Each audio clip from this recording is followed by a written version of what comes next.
Hi guys. Good morning. Mao di ay ni ang sleeping dinosaur. Dili sa sleeping crocodile.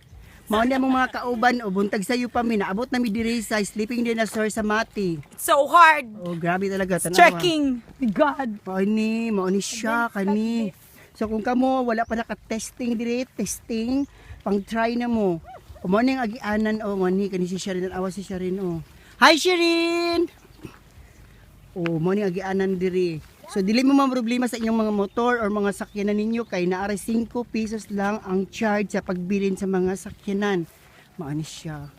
Tapos diri may mga agi. Mao ni siya. Tapos dito ang moto ang ikog sa sleeping dinosaur. Tapos daw diri ang simod.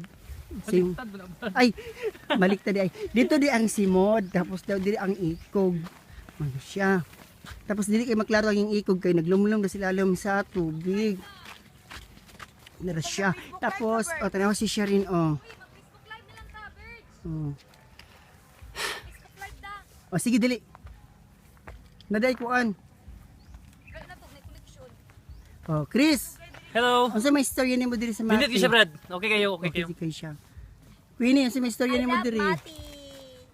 Kapag isa dito daning kamot og selfie oh tanawa. Oh, nanginabuhi si auntie. Nangabuhi si auntie.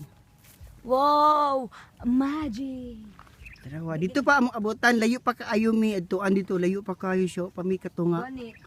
Yung among singot ko tinandaghana. So near.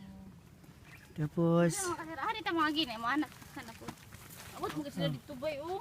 amot lang gaamo ani kung makasurvive ba ka mi padong dito. Kay ingon daw nila daghan daw kay may mga circumstances nga maagian daw diri. Napaday unggoy daw diri nga dako daw kaayo. Kaya. Tapos na daw diri mga sigbin.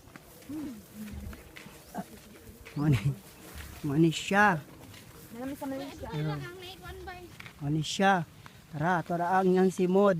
Kanang kana kamot na siya. Tapos dito may ikog. Mani. Ha? Ay, ikaw ano ni oh.